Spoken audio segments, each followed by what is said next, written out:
So friends, आज जो short story discuss करने जा रहे हैं वो एक नोवेला है फ्रेंड्स काफ्का का और जिसका नाम है द जजमेंट।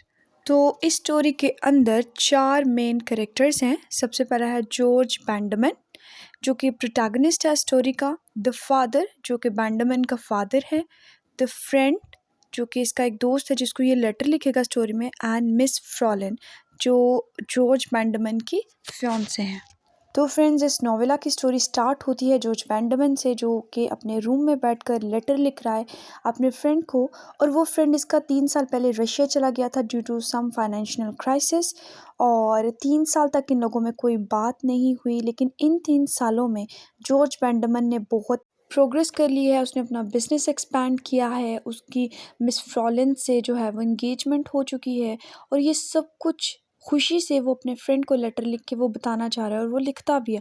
लेकिन जैसे ही वो लिखता है ना तो उसके दिल में ये ख्याल आता है कि वो शायद उसका फ्रेंड ये सोचेगा कि वो उसे जो है वो ह्यूमिलेट करने के लिए सब कुछ लिख रहा है, उससे नीचे दिखाने के लिए सब कुछ लिख रहा है। बहुत ज़्यादा ओवर थिंकिंग करता है जॉर्ज पेंडमैन और वो लेटर लिखते लिखते रुक जाता है। फिर वो सोचता है कि उसको अपनी एंगेजमेंट के बारे में बताना चाहिए या नहीं बताना चाहिए, उसको ये बताना चाहिए कि मैं बहुत ज़्यादा सेटल हो गया हूँ या नहीं। तो वो उसका एक हल निकालता है और वो अपने बाप के रूम में जाता है, अपने फादर के रूम में जाता है उनसे पूछने के लिए कि क्या वो अपने दोस्त को ये लेटर लिख के बताए या नहीं बताए।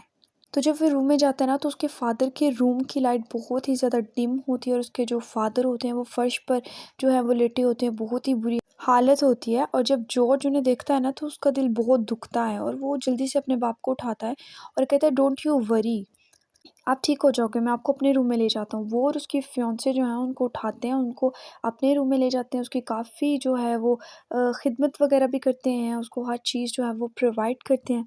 एक बहुत ही ओबीडेंट बच्चा जो है वो जॉर्ज बैंडमैन को दिखाया गया।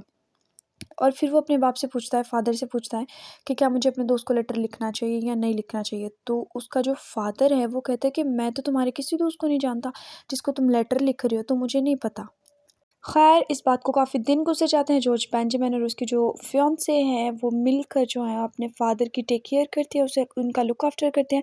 और जब जॉर्ज बेंजामिन के जो फादर हैं बिल्कुल ठीक हो जाते हैं तो तब जॉर्ज जो है वो अपने रूम में से आकर उन्हें बताता है कि आप बिल्कुल ठीक हो चुके हैं, डॉक्टर से मेरी बात हुई, अब आप बिल्कुल रिकवर हो गए हैं।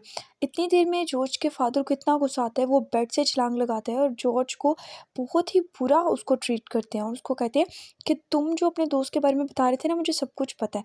और ये सारी जो उसकी हरकतें हैं ना, राइटर हमें उसकी साइकोलॉजिकल कंडीशन बताने की कोशिश करे कि उसके जो फादर हैं वो मेंटली तौर पर कितने सिक हैं। बहुत ही ज़्यादा पेसिमिस्टिक और बदमिजाज किस्म का इंसान उसे दिखाया हुआ है। और वो कहते हैं कि तुम अपने दोस्त को क्या बताओगे कि तुम्हारी एंगेजमेंट हो चुकी है। मैं तुम्हारे दोस्त को ऑलरेडी लेटर लिख के बता चुका हूँ, मैं तुम्हारे दोस्त से राब्ते में हूँ। तुम्हारा दोस्त तुमसे कोई भी बात नहीं करना चाहता क्योंकि तुम एक इविल मैन हो, तुम एक बहुत ही बुरे इंसान हो और एक इमेच्योर पर्सन हो, एक डिसओबीडेंट बेटे हो। मैं तुम्हें ये सज़ा सुनाता हूँ कि तुम जाकर तो ना पानी में डूब के मर जाओ। तुम ये काम कर लो और फिर इसके बाद मुझे बहुत ज़्यादा खुशी होगी। अब जब हमारे जो प्रोटैगनिस्ट हैं जॉर्ज बेंजामिन, जब वो ये बात सुनता है ना तो यहाँ पर राइटर ने इस करैक्टर को बहुत ही ज़्यादा वीक दिखाया है कि वो अपने ना तो हक में कोई फ़ैसला ले सकता है, ना वो एक अच्छा डिसीजन मेकर है और ना ही वो अपने बाप को समझा पा रहा है। यानी कि द जजमेंट जो टाइटल है वो यहीं पे आया है कि दोनों एक दूसरे को जो है वो गलत ले रहे हैं। हालाँकि बेटे की तो कोई गलती नहीं थी, लेकिन बस वो अपना जो पॉइंट ऑफ व्यू है वो उसको समझा नहीं पा रहा है या अपने लिए एक अच्छा फ़ैसला नहीं कर पा रहा। तो वो जल्दी से जाता है, नहर के किनारे खड़ा होता है और वहाँ पे जाके कहता है, dear parents, I have always loved you all the same, और पानी में कूद के मर जाता है। वहाँ पे इतना ज़्यादा ट्रैफिक होता है, शोर होता है कि किसी को उसके गिरने की पता भी नहीं चलता कि वो पानी में गिरा भी है या नहीं, और यहीं पे स्टोरी ख़त्म हो जाती है। In the nutshell if I conclude the story, तो ये जो फ्रेंड्स काफ्का हैं उनकी एक ऑटोबायोग्राफी है।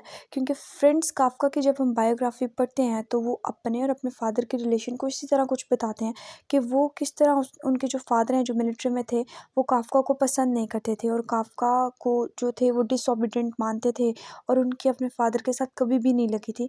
तो ये एक ऑटोबायोग्राफिकल एलिमेंट इसमें हमें नज़र आता है जॉर्ज बैंडेमैन का भी और उनके फादर का भी, क्योंकि उनका रिलेशन अच्छा नहीं है।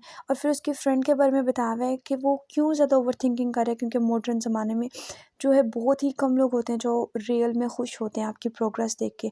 और मिस फ्रॉलिन जो है, हालाँकि वो भी चाहती हैं कि वो अपने दोस्त से बात करे, जॉर्ज जो है, और अपने फ़ादर की लुक आफ्टर भी करे, लेकिन उसके जो फ़ादर हैं वो साइकोलॉजिकल तौर पर बहुत ज़्यादा डिस्टर्ब हो चुके हैं। और एक और बात कि जॉर्ज बेंजामिन की मदर की डेथ हो चुकी थी। ये भी एक एलिमेंट ऑटोबायोग्राफी का, क्योंकि फ्रांज काफ्का की भी मदर की बहुत ही छोटी एज में, जब वो बहुत छोटे थे तो उनकी मदर की भी डेथ हो चुकी थी। तो बहुत ही ज़्यादा ट्रॉमा जो है फ्रांज काफ्का ने भी फेस किया है, और उन्होंने ये सारी चीज़ें जॉर्ज बेंजामिन के तरीके से हमें दिखाने की कोशिश की हैं। So that is all about today's story. तो चलिए अब थीम्स देख लेते हैं। सबसे पहला थीम हमारे पास है एलिनेशन का, उसके बाद हमारे पास दूसरा थीम आ जाता है आइसोलेशन का, उसके बाद हमारे पास तीसरा थीम है एग्जिस्टेंशनलिज्म का, उसके बाद है हमारे पास एक मार्क्सिज्म का थीम, उसके बाद होपलेस की बात की गई है, उसके बाद सन एंड फादर रिलेशनशिप दिखाया गया है, उसके बाद डेथ एंड सफरिंग दिखाई गई हैं, मेंटली डिस्टर्बेंस दिखाई गई हैं, और इसके साथ साथ कम्युनिकेशन गैप दिखाया गया है। अब अगर इसके टाइटल सिग्निफिकेंस की मैं बात करूँ, तो उसमें हमें बिल्कुल सीधा-सीधा ये नज़र आ रहा है द जजमेंट। जिस तरह एक फ़ादर ने अपनी मेंटली कंडीशन को नहीं समझा और गलत जजमेंट करके अपने बेटे को द सेंटेंस ऑफ डेथ का जो जुमला बोल दिया है, और उसको कहा कि तुम जाके पानी में डूब मरो, तो ये क्या है? ये गलत जजमेंट ही तो है। तो ये ही बस स्टोरी है। और दूसरा कह सकती हूँ कि काफ्का ने अपनी सारी जितनी भी उनके माइंड में कॉन्फ्लिक्ट चल रहे थे, उसको जॉर्ज बेंजामिन के ज़रिए हमें दिखाने की कोशिश की है कि उसके फादर के रिलेशनशिप के दरमियान, और वैसे भी बहुत से रिलेशनशिप में जब एक गलत मिस इंटरप्रिटेशन आ जाती है और बहुत एक गलत जजमेंट आ जाती है ना, तो तब बहुत से रिलेशन ख़राब हो जाते हैं। So that's it. Friends, Kafka पे एक अलग से वीडियो बना दूँगी ताकि वीडियो लंबी ना हो। तब तक के लिए अपना ख़ास ख्याल रखिएगा। खुदा हाफ़िज़।